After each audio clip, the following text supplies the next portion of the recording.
Bapak Ibu, saudara-saudari yang dikasihi Tuhan, selamat pagi. Apa kabar? Baik-baik, puji Tuhan. Ada sukacita hari ini? Syukur, puji Tuhan. Bapak Ibu dan saudara-saudari yang dikasihi Tuhan, hari ini kita bersama-sama di tempat ini karena kasih Tuhan yang memimpin kita bersama-sama berkumpul di tempat ini. Marilah kita awali renungan kita dengan tanda kemenangan Kristus dan dalam nama Bapa, Putra, dan Roh Kudus. Amin. Renungan hari ini diambil dari Injil Markus bab 1 ayat 12 sampai 15. Di sana Yesus dicobai oleh iblis dan malaikat-malaikat melayani dia. Barangkali kita masih ingat waktu sekolah minggu di kami. Dulu Bapak Guru mengajar kita bahwa setiap manusia di sebelah tangan kiri ada iblis setan. Di sebelah kanan kita ada malaikat pelindung. Di sebelah kiri kita ada setan yang selalu membujuk kita untuk melakukan kejahatan, untuk tidak taat kepada Allah. Dan di sebelah kanan kita ada malaikat yang selalu mengajak kita untuk selalu berbuat baik. Contohnya, kita melihat masih kecil, kita melihat ada uang yang jatuh, dan pasti uang itu kita ambil. Dan di sebelah kiri setan mengatakan, pakai saja uang itu untuk membeli handphone. Dan sebelah kanan akan mengatakan, kembalikan kepada yang punya uang itu. Tadi kau lihat uang itu jatuh dari dompet seseorang, bukan? Kembalikan. Dan mana yang Bapak Ibu dan saya ikuti? Biasanya yang sebelah kiri. Ambil saja uang itu, dipakai untuk belanja. Bapak Ibu dan saudara-saudari yang dikasihi Tuhan, di dalam Injil hari ini kita juga belajar dari sana bahwa Yesus dibawa ke padang oleh Roh Kudus dan di sana dicobai oleh iblis. Tetapi ada juga malaikat-malaikat Tuhan yang melayani dia. Jadi ada juga dua kekuatan. Seperti cerita waktu kita ada di sekolah minggu. Di sebelah kiri ada kekuatan iblis, di sebelah kanan ada kekuatan malaikat. Demikian juga di dalam kehidupan Yesus. Yesus dibawa ke padang gurun untuk dicobai oleh iblis. Tetapi di sana ada malaikat-malaikat yang selalu siap untuk melayani Yesus.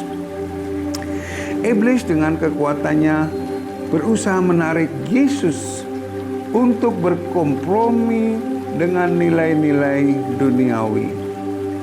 Sementara itu, malaikat Tuhan juga menarik Yesus untuk taat kepada Allah Bapanya.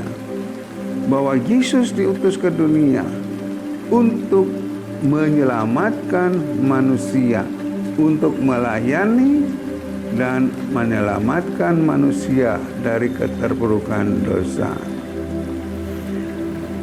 Demikian di dalam kehidupan kita ada dua kekuatan selalu di sana. Yang kekuatan yang sangat besar yang menarik kita untuk hidup secara duniawi. Hidup menurut nilai-nilai duniawi.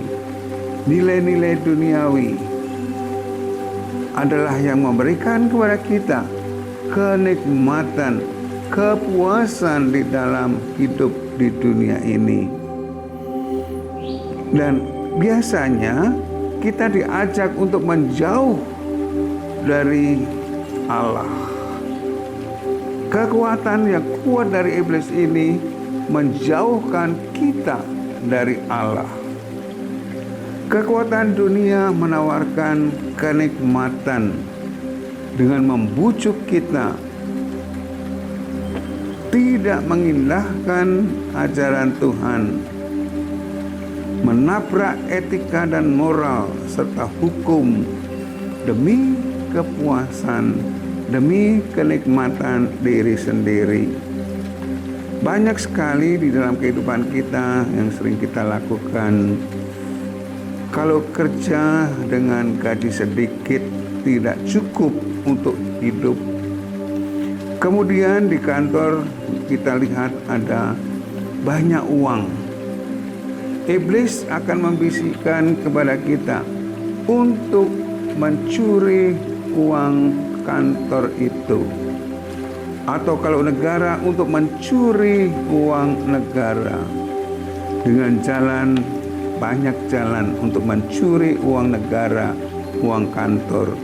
Bisa korupsi, bisa memalsu dokumen-dokumen, bisa banyak sekali yang bisa kita lakukan untuk mencuri uang dari perusahaan maupun negara.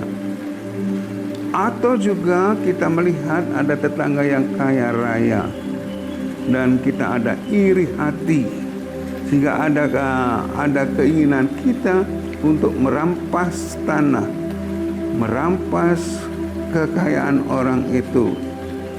Karena dalam dunia kita di Indonesia seringkali orang kecil, petani-petani, sawahnya diambil, dipaksa dijual dengan harga yang rendah karena paksaan dari yang berkuasa.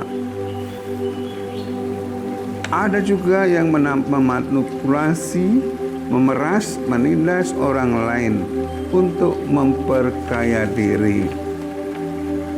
Pada masa Prapaskah ini, dalam retret agung ini, kita diajak untuk merenungkan kehidupan kita dan diajak untuk sadar akan dosa-dosa dan kejahatan yang telah kita lakukan. Saat retret agung ini, masa Prapaskah ini adalah saat untuk mendengarkan bisikan malaikat Tuhan yang berada di sebelah kanan kita, yang senantiasa mengajak kita kembali kepada Tuhan dan meninggalkan dosa-dosa dan kejahatan kita dan merengkuh kehidupan bersama Tuhan dengan nilai-nilai yang berasal dari Tuhan melalui Injilnya. Bapak, Ibu, saudara-saudari yang kasih Tuhan, Tuhan menyadarkan kita bahwa surga adalah rumah kita yang sesungguhnya. Dunia ini hanyalah rumah kita yang sementara. Ada saatnya kita harus meninggalkan rumah sementara ini dan pergi ke rumah Bapa. Bapak, Ibu, dan saudara-saudari, janganlah kita tergiur untuk tetap tinggal di dunia ini, untuk hidup bermewah-mewah, untuk hidup dengan kenikmatan dan kepuasan dunia, dengan kebahagiaan yang palsu yang tidak tahan zaman. Marilah kita hidup untuk kebahagiaan yang sejati di dalam Tuhan dengan pertobatan kita dan mengikuti hidup jalan kebenaran, yaitu Yesus sendiri yang menuntun kita kepada Allah, yaitu melalui ketaatan kita kepada Yesus menjadi pendengar dan pelaksana firman Tuhan. Bapak, Ibu, dan saudara-saudari yang kasih Tuhan, marilah kita pada masa Prapaskah ini kita mendengarkan bisikan dari malaikat-malaikat Tuhan dan kita mengabaikan bisikan-bisikan dari iblis yang menjerumuskan kita. Kiranya Roh Kudus dicurahkan kepada kita, memampukan kita untuk meninggalkan dosa-dosa dan kejahatan kita dan kembali kepada Allah. Allah yang Maha Kuasa senantiasa memberkati Bapak, Ibu, dan saudara-saudari dan saya dalam nama Bapa dan Putra dan Roh Kudus. Amin.